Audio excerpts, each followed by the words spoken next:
ఇగో తప్పులు జరిగినాయి, repeat కానియ్యా, party కోసం పనిచేసే కార్యకర్తలను కాపాడుకుంటామని చెప్పేసి కాక చెప్తా ఉన్నాడు మాజీ ముఖ్యమంత్రి బీఆర్ఎస్ అధినేత కేసీఆర్.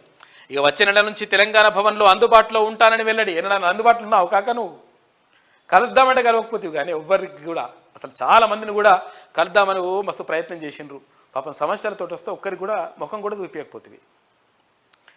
వచ్చే నెల నుంచి తెలంగాణ భవన్లో అందుబాటులో ఉంటానని వెల్లడి. కార్యకర్తలతో నిత్యం ఫోన్లో మాట్లాడుతున్న బీఆర్ఎస్ చీఫ్.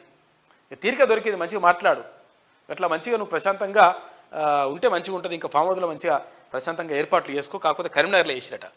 కేసీఆర్ ఇకపై కరీంనగర్లోనే ఇంట్లో లిఫ్ట్ ఏర్పాటు చేయించుకున్నారు అని చెప్పేసి మాజీ ఎంపీ వినోద్ కుమార్ చెప్తా ఉన్నాడు. 2-3 ఏళ్లలోనే అధికారంలోకి వస్తాం. మల్కాజ్గిరి లోక్సభ సన్నాహక సమావేశంలో కేటీఆర్ అంటున్నాడు 2-3 ఏళ్ళలో వస్తారట. అంటే ఏమన్నట్టు దీని కథ ఏందన్నట్టు? కూలగొడతాం అని చెప్తున్నాడు. కూలగొడతానికి లేదు. ఇప్పుడు మంత్రి ఎవరు కోమటిరెడ్డి వెంకటరెడ్డి గారు ఎట్లా కౌంటర్ ఇస్తావు చూడు ఒకసారి, తర్వాత అర్థమవుతుంది నీకు. 14 సీట్లను స్వల్ప తేడాతో కోల్పోయినాం, వాటిలో సగం సీట్లు గెలిచినా రాష్ట్రంలో హంగు వచ్చేది.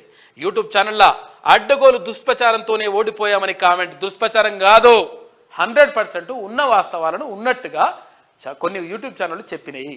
అందులో ప్రధానంగా క్యూన్యూస్ ప్రధాన భూమిక పోషించింది. తర్వాత తీర్మాన్ మల్లన్న మాట్లాడిండు అని చెప్పేసి రాష్ట్ర వ్యాప్తంగా చర్చ జరుగుతుంది. ఇప్పుడు అర్థమైంది నీకు. విషయం ఏంటంటే నేనే అనే అహంకారంతో ఎవరిని గెలవకుండా తర్వాత ఏందో చేస్తామని చెప్పేసి చేసుకుంటూ పోతే ఇట్లుంటుంది. పబ్లిక్ దగ్గర ఉన్నోడే మంచిగా ఉంటాడు లెక్క. ఎప్పుడైనా కానీ అధికారంలో ఉండాలంటే పబ్లిక్ దగ్గర ఉండాలి, ప్రజల ఆలోచనలు ప్రతిబింబించాలి పరిపాలనలా.